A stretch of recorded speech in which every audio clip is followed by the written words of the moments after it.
참 재미있는 심리 실험 합니다. 37번째 재미있는 심리 실험은 집안일에 대한 실험인데요. 부부간의 가정생활 속에서 일어나는 그 의견 차이에 대한 실험입니다. 그래서 집안일은 아내와 남편이 공유되고 있고 두 사람이 어떤 사람이 더 많이 바깥 일을 더 많이 하던지 간에 참여할 수밖에 없는 상황이죠. 그래서 이 일에 대해서 서로 불평불만을 또 가지기도 합니다. 내가 일을 더 많이 한다? 당신은 너무 일을 적게 한다. 이런 식으로요. 자, 이게 또 이혼 사유가 되기도 하고 부부 갈등을 유발하는 촉진이 되는 요인이기도 한데요.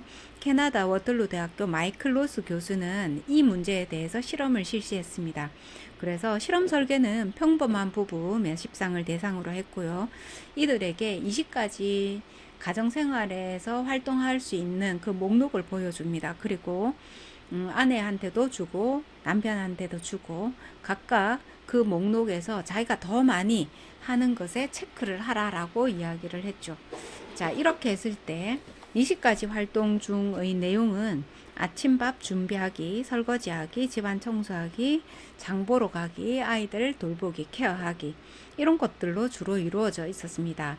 자, 그랬을 때 아내는 20가지 중에서 16가지를 남편보다 내가 더 많이 하고 있다라고 답변을 했고, 남편 역시 20가지 중에서 16가지를 내가 더 많이 하고 있다라고 답변을 했다라는 것이죠. 실제로 두 사람이 50대 50이 아니기 때문에 두 사람이 각각 서로 더 많이 일을 해서 이 집안에는 거의 100% 이상의 활동이 일어나고 있었던 겁니다. 수치로서는 각각 80%씩 자기가 더 많이 했다고 했고, 각 배우자는 20% 정도 참여를 하고 있다. 이렇게 이제 결과를 이야기했습니다. 해서 마이클 로스 교수는 자기가 한 일은 머릿속에서 금방 떠오르기 때문이다 라고 결론을 지었는데요. 내가 한 행위에 대한 기억이 더 많이 내 스스로 알고 있다, 저장되었다. 자, 이렇게 이야기합니다. 반면에 상대방 배우자가 한 활동에 대해서는 알고는 있지만 그것을 중요하게 생각하지 않고 의미를 부여하지 않고 스쳐 지나가듯이 기억을 하고 있다라는 겁니다. 이것을 심리적 왜곡이다라고 이야기를 했습니다. 심리 내적으로는요, 내가 일을 더 많이 한다라는 것을 기억함으로 인해서 손해보는 느낌 또는 내가 더 많이 참여하는 내 자신에 대한 긍정성과 능동성을 부여하는 효과가 있다. 이렇게 이야기를 할 수 있죠. 이 부부들 중 한 사람은 이렇게 이야기했습니다.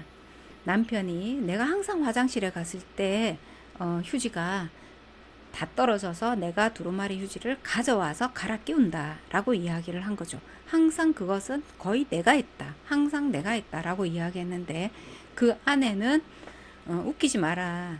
내가 항상 갈아 끼웠다 라고 이야기를 했다라는 것입니다. 이와 마찬가지로 집안일에 대해서는 서로가 내가 더 많이 한 것을 위주로 기억한다라는 것입니다. 그리고 그 일에 대해서 내가 더 많이 하는 대신 당신은 안 하잖아 라기보다는 내가 더 많이 하고 내가 더 집안일을 열심히 함으로 인해서 책임감을 가지고 있고 내 자신이 자랑스럽고 이러한 긍정적 의미까지 덧붙이고 있다라는 겁니다. 자, 이것이 부정적으로 사용될 때는 내가 손해보는 느낌으로 심리적 왜곡이 작용이 되었지만 긍정적으로 활용이 된다 하면은 내 스스로가 뿌듯하다, 잘하고 있다 또는 책임을 지고 있다 라고 해서 자신에게 오히려 자부심을 이끄는 그러한 결과를 가지게 되는 것이죠. 자, 여러분들은 집안일을 어떻게 나누어서 하고 있나요? 우리가 남녀 평등이라고 해서 반반씩 나누어야 한다라고 생각을 하고 있는데 실제로 남녀 사이에 또는 함께 살아가고 있는 그 관계 속에서 반반이라는 것은 있을 수 없습니다. 그렇죠? 자, 그래서 적당히 내가 하고 내가 못할 때는 상대방에게 부탁을 하고 또 상대방이 부탁을 하면 흔쾌히 들어주고 내가 실천을 하고 이런 관계가 훨씬 더 유연하고 건강한 가족 관계가 아닌가 이렇게 생각을 하게 됩니다.